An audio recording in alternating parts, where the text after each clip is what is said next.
Welcome to Railway Physics with Trainlover16.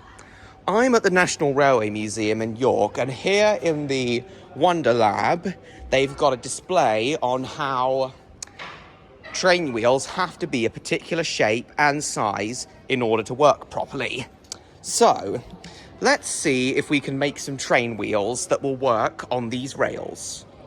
Now, to the inexperienced person who doesn't know much about railways, you'd think that flat wheels would run on flat rails. You may have also seen that trains have flanges on them to ensure that they don't come off the tracks. Well, let's see what happens if I try to run flat wheels on flat rails. Oh dear. Let's see what happens Let's see what happens if I try to run flat wheels on flat rails round the curve.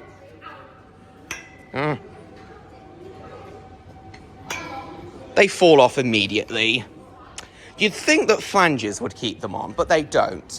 If flat wheels on flat rails had flanges on them, the flanges would just wear out really, really quickly, causing major damage to the wheels, and maybe even the rest of the train. So, what's the solution? How do we stop train wheels from derailing? Well, let's see what happens when we put cones on them.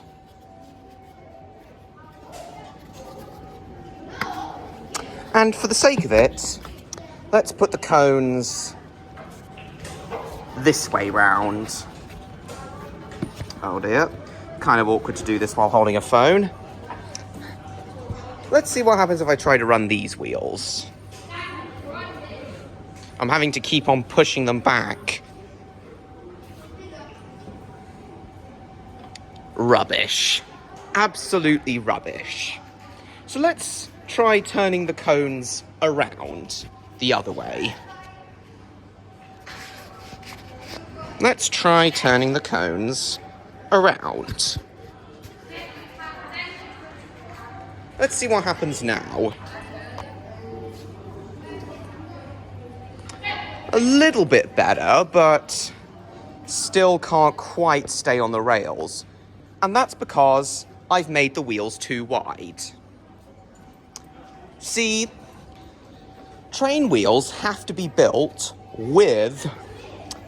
for the rail gauges they're going to run on. If, for example, you tried to run 4 foot 8.5 inch gauge 4 foot 8.5 inch gauge train wheels on 3 foot 6 inch gauge tracks, they'd be too wide for the tracks because they simply wouldn't fit on the tracks. Yeah, rails built for 3 foot 6 inch gauge could only hold 3 foot 6 inch gauge train wheels.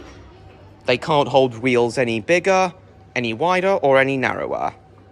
So they have to be the right gauge, as well as the right shape. So, let's try making the cones rest perfectly on the tracks.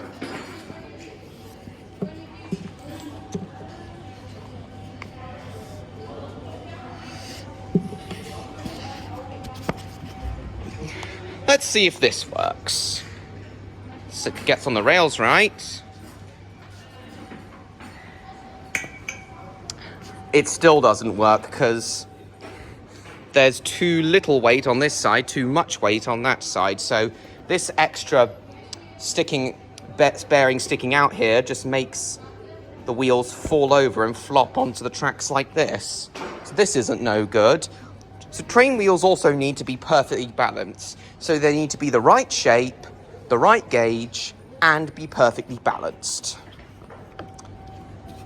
Now, there was a school group here just a moment ago, and one of the girls in the group happened to make just the correct style of wheels needed.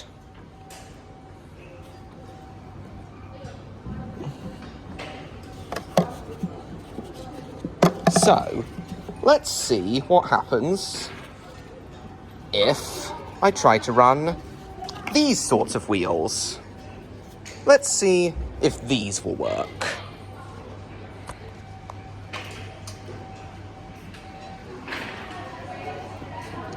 Kind of, but they're very, very wobbly.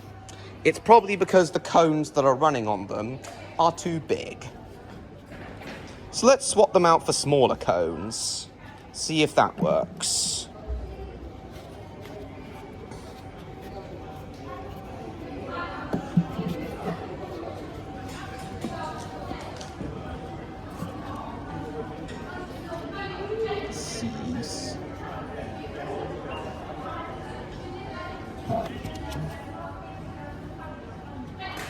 There we go. Now let's see if this works. Oh, it's working. It's working. Oh.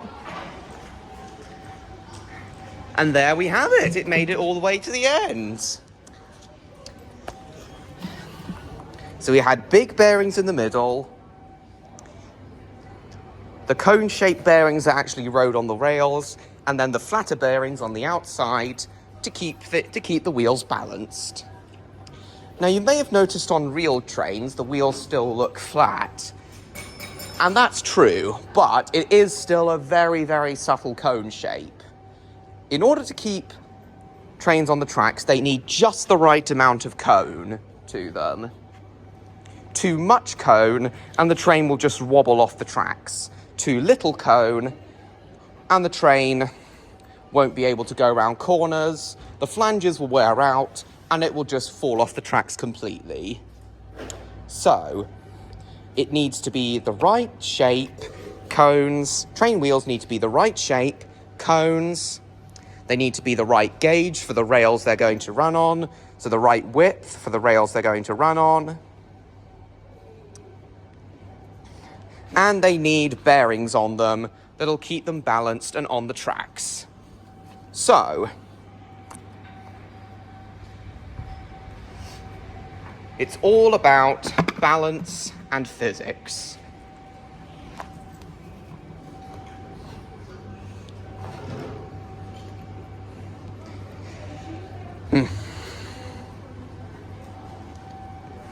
Keep them on.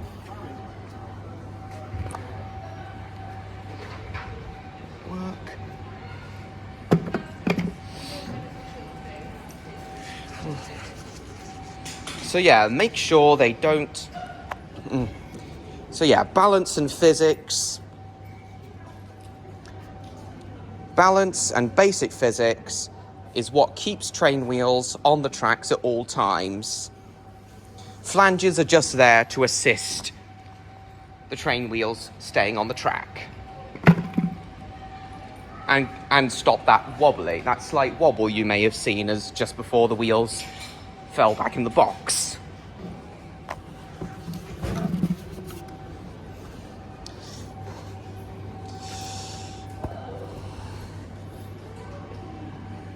I could do this all day. But there's still a few other things I want to see, and there's a model shop here in York I'd like to go to before it closes at 5. So yeah. So in conclusion, train wheels are a lot harder to engineer and get right than you may think. They need to be the right gauge, the right shape, not too much cone, not too little, and they need to be perfectly balanced. That is basic train physics for you all. Thank you all so much for watching, and I'll see you all in my next video. Goodbye.